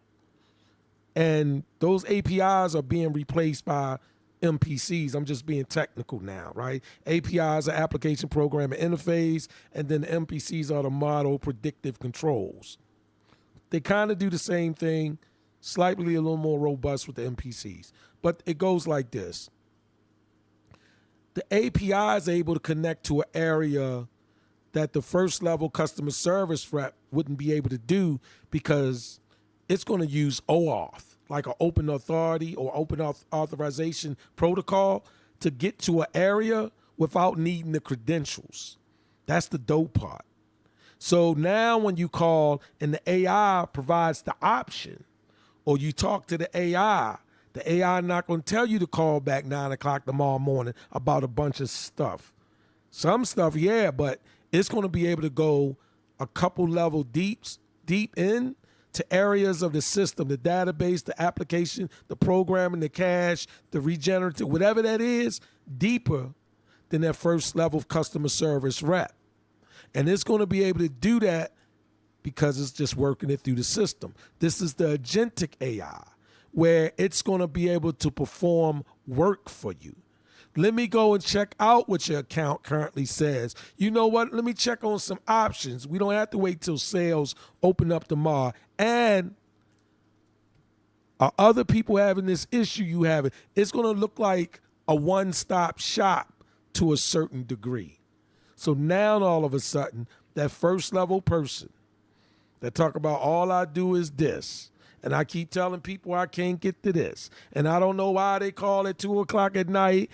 Why would they expect it to be open then? Their ass going home. That's where they going. Why? Because the agentic AI will be able to perform the actual work that's being requested on several different levels across many different shifts. And do you say, well, yeah, that's cheaper, they're going to save money? Well, we know that there's compute power involved with that and all of that. But once they can narrow down the compute power, the utilities and all of that, and then you say, well, we do an extra shift or whatever, you know, what does that mean? So that's why, and keep this in mind, you got machine learning, you got deep learning, so now you got all of this learning going on. That's why if you think about the way you currently prompt something like a Gemini, you currently keep prompting something like OpenAI's ChatGPT. It's like you say this, it comes back with this. You say this, it comes back with this. You say this, it's like a dance step, and there's no back button. It don't go back, there's no back button. It'll hold the history, but I mean, there's no back button, right? Well, try to create an agent. Try the agentic AI approach. Try that approach with your ChatGPT OpenAI. Try that approach with Grok. Try the agent approach with Google's Gemini. Try the agentic, the agent approach, and watch. You're going to surprise yourself. Because now it's actually going to go do work. And it's not going to do that step here, push and pull, step here. You. That's why I was asking, Sean, do you use Notebook LM? Do you use that? You familiar with that Notebook LM? Yeah. Oh, yeah. I like what you say. Right. The chatbot might suggest they turn it off, wait 30 seconds, and turn it back on again without having to provide child care costs. Yeah, that's that's crazy. Yeah. The first level customer service and this crew both out there. Yeah, no doubt. So what I'm saying to you guys, you can almost simulate your own LLM. I did it inside of Notebook LM. It's crazy. And man, I mean, y'all know more than me. I'm just telling you what I played around with. But Notebook LM is crazy, man. Yeah, it is dope. But here's the college graduate facing unemployment. Think about this. The unemployment rate for new college graduates are higher than the unemployment rate for the country. Yeah, the country. The national unemployment rate for the country is lower than the unemployment rate for new college graduates. If you happen to be a recent college graduate or know someone who is, this next story might hit close to home. The job market for new grads is the toughest it's been in years. Yeah, we're talking about real struggles here. The unemployment rate for recent college graduates has jumped to 5.8%, a 4-year low.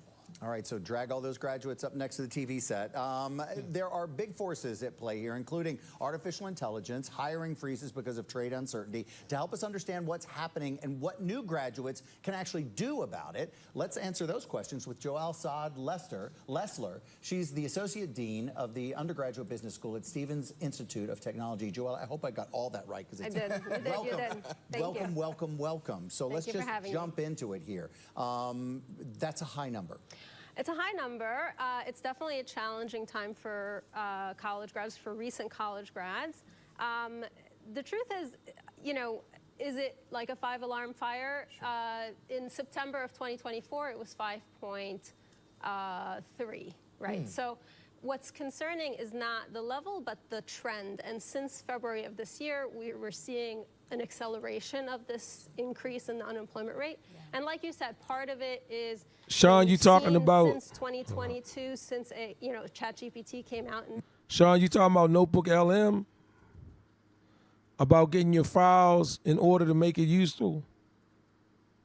Since February, because on top of it, you have the uncertainty, and a lot of employers are just nervous about hiring altogether. And you touched on it a little bit with AI, ChatGPT. Right. We hear people saying, oh, they're taking entry jobs away. Is that actually happening? Is the data showing that? So if you think about what AI does, it takes away or it replaces repetitive data entry routine tasks, right? Sure.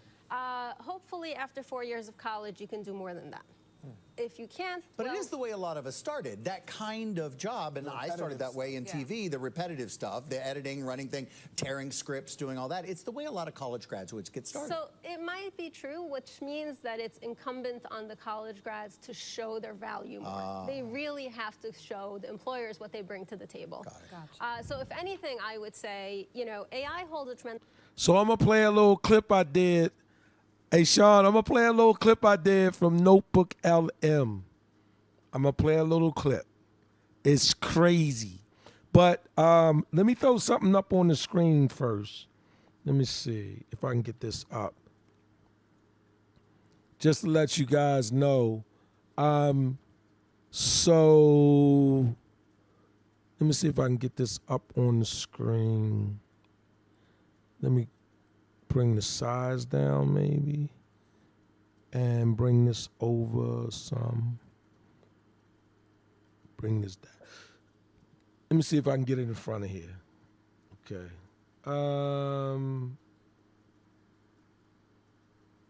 Maybe let me see.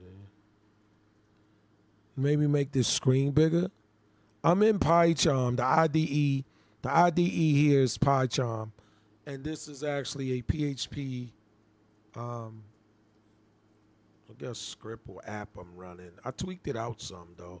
I did tweak it out some. Hang on for a second. Okay, that's cool. Bring this out here like this. Maybe like this. All right, that's cool. So. So, this script right here, what this does is I've run this on another system, and what it does, it captures all of the chats that come through my lives. That's what it does. And I'm doing it for free. I get like 10,000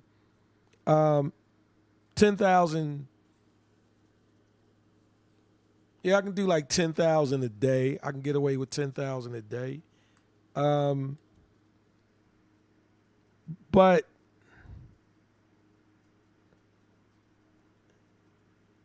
this is how crazy AI is. I've never in my life before 90 days ago touched Python one day of my life.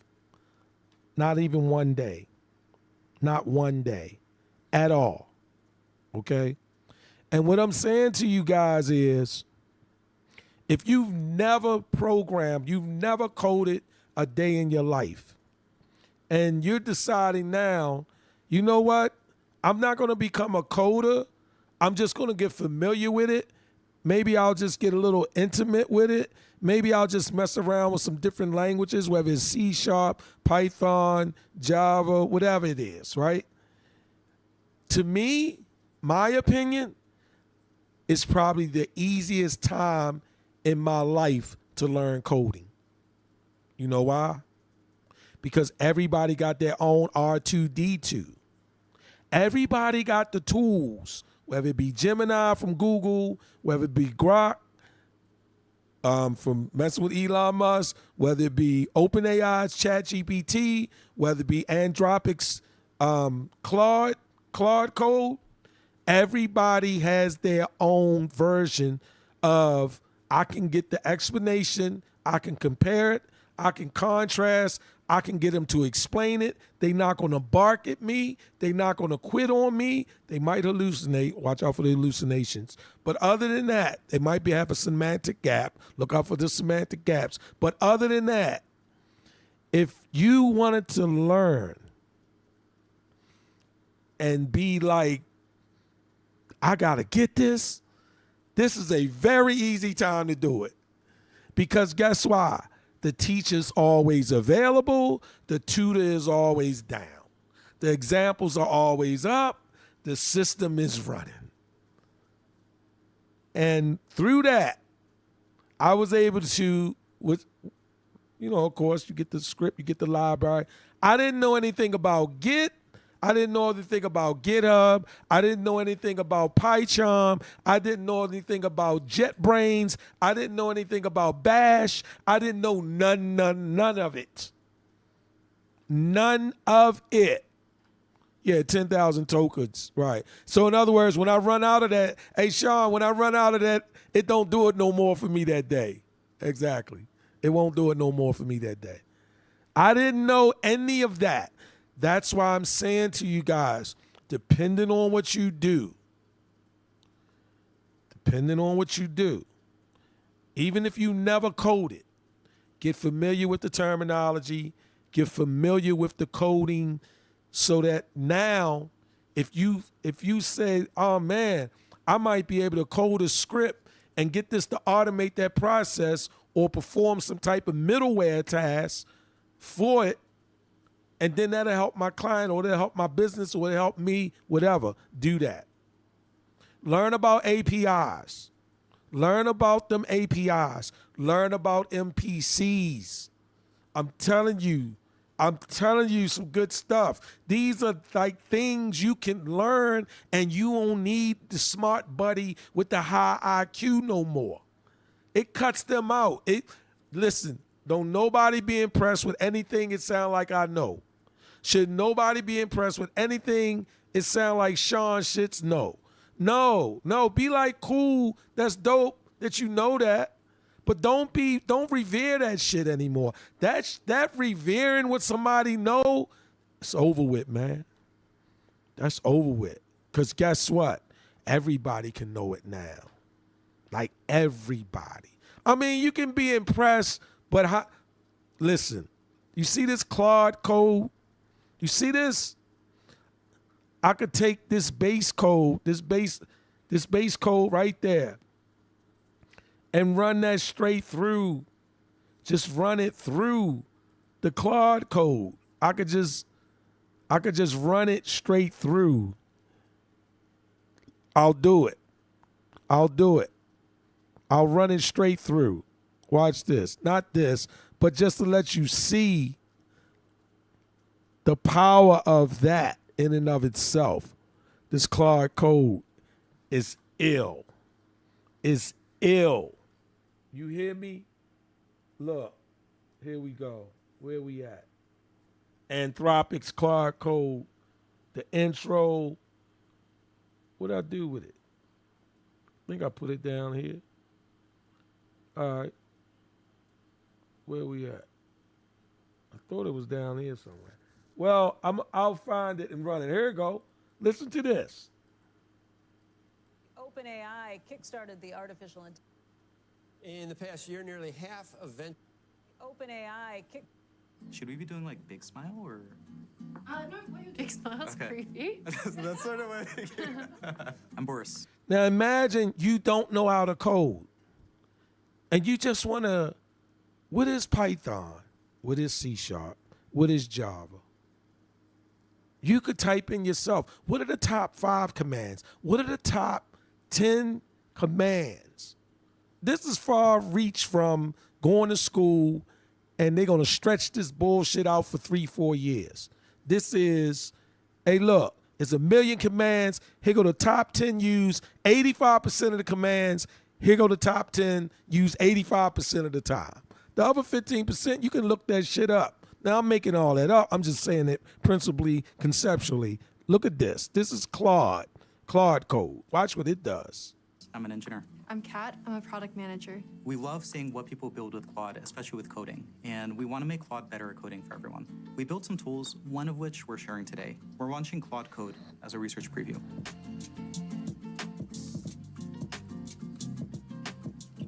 Claude Code is an agentic coding tool that lets you work with Claude directly in your terminal. We're going to show you an example of it in action. Keep this in mind, guys, and I'll try to shut up. Whenever you hear that term agentic, that IC at the end, it changes it from a stationary agent. It changes it from that. When somebody's saying, look, it's an agentic tool, that's different than it's an agent. Agentic tool means you can get this thing to work for you. It means you don't have to bounce back and forth. Seesaw, seesaw, seesaw, seesaw. I ask you answer, I ask you answer. You can get it to work. That's why you got to get into the agentic AI. Go into your ChatGPT and create an agent. It should take you less than half an hour to create it and not know what the hell you're doing. And then you can spend a couple hours the rest of the week or before the weekend and get an idea of what you really did. Just do it.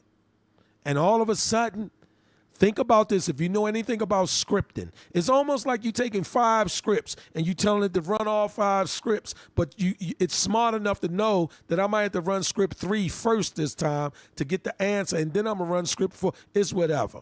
I'm making that up, but it's whatever. Watch what Anthropic's Claude Code does if you was just learning and didn't know what the hell to do and you flush it through Claude Code. Should we be doing like Big Smile or? No, Big Smile's creepy. That's sort of what I think. I'm Boris. I'm an engineer. I'm Kat. I'm a product manager. We love seeing what people build with Claude, especially with coding, and we want to make Claude better at coding for everyone. We built some tools, one of which we're sharing today. We're launching Claude Code as a research preview.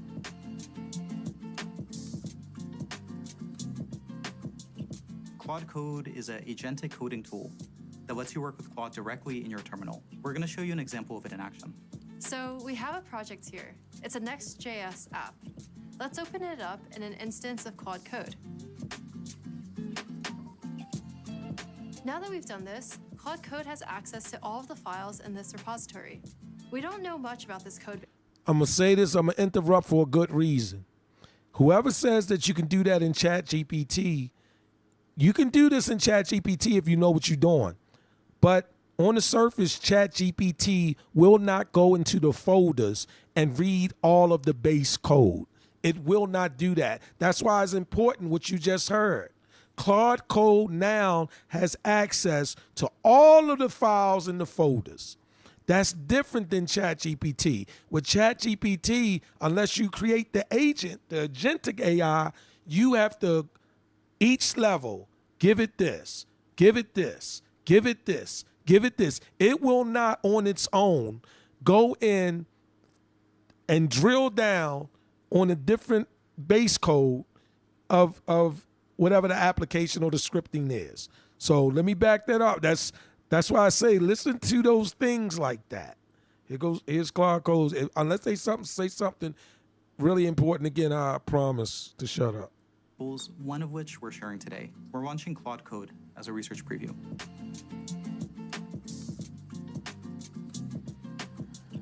Claude Code is an agentic coding tool that lets you work with Claude directly in your terminal. We're going to show you an example of it in action. So we have a project here. It's a Next.js app. Let's open it up in an instance of Claude Code. Now that we've done this, Claude Code has access to all of the files in this repository. We don't know much about this code base. It looks like an app for chatting with a customer support agent. Let's get Claude to help explain this code base to us. Claude starts by reading the higher level files, and then it dives in deeper. Now it's going through all the components in the project.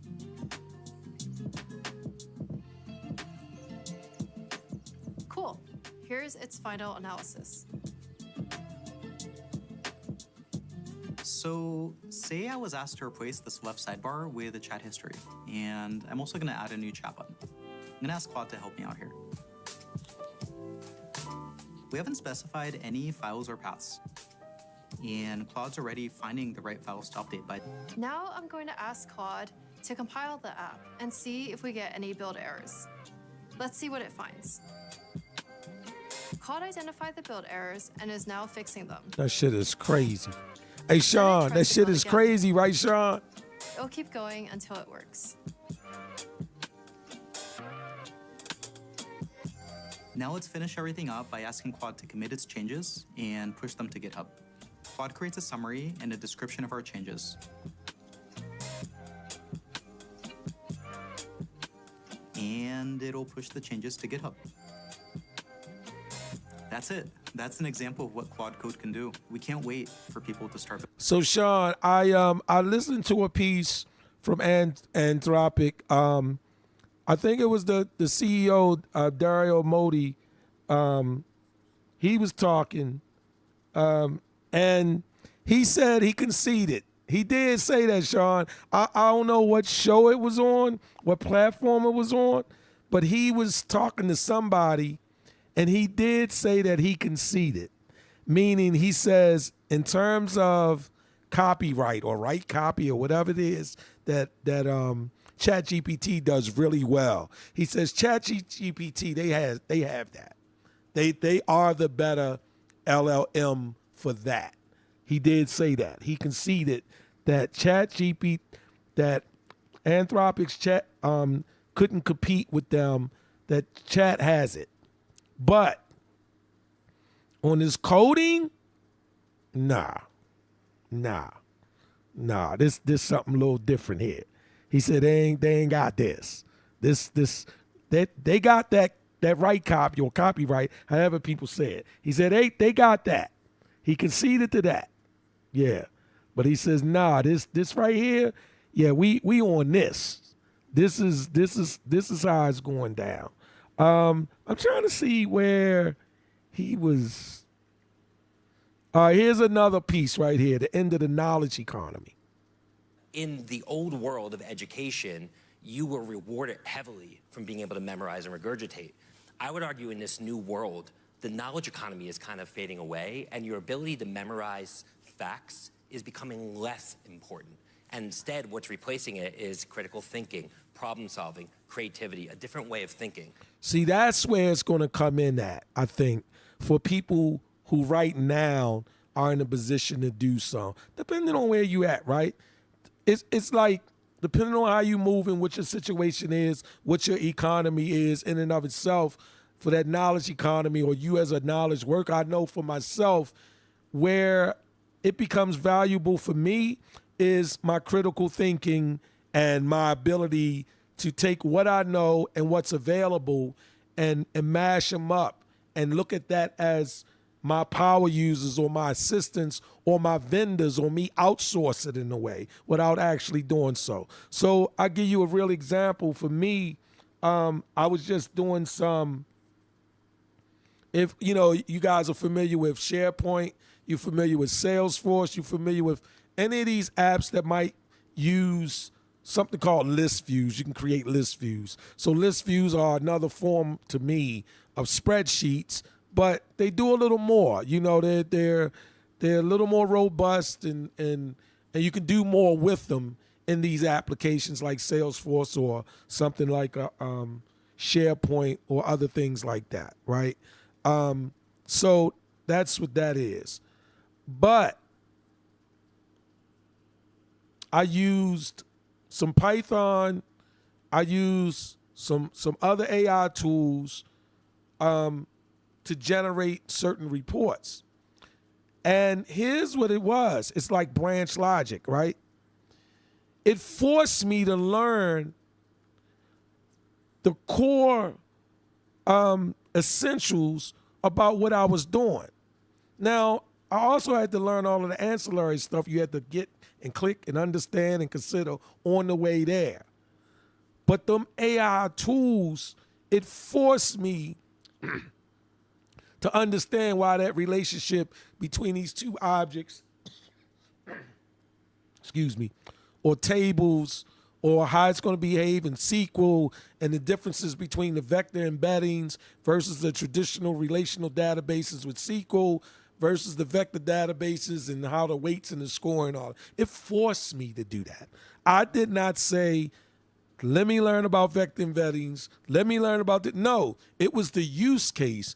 It was the problem solving. It was me searching for some way of taking what I knew, had some experience with, and the tools available, and searching out a solution and finding one, or actually two, not knowing how to do it, and then being put in that position to stretch and learn, and all of a sudden out of that, vocabulary developed, more vernacular from the field, understanding how it works, and at the same time seeing that nothing's really changed. It's just different name, different application, different way it's combined. Is in that sense, those are, in other words, these principal conceptual things from a higher level, but the low-hanging fruit or the hand-to-hand combat of it all, you have to learn all the nuances of that, and that's what it forced me to do. And that's what I say to people. If you somebody that does something as simple as Excel, you're in accounting, then guess what you might want to do? If you know that you've been producing reports with Excel, you probably want to ask for training or start training yourself, or get the company to invest in you and getting some Power BI training. Why? Because now with the Power BI training, that's scalable. That's cloud enterprise level.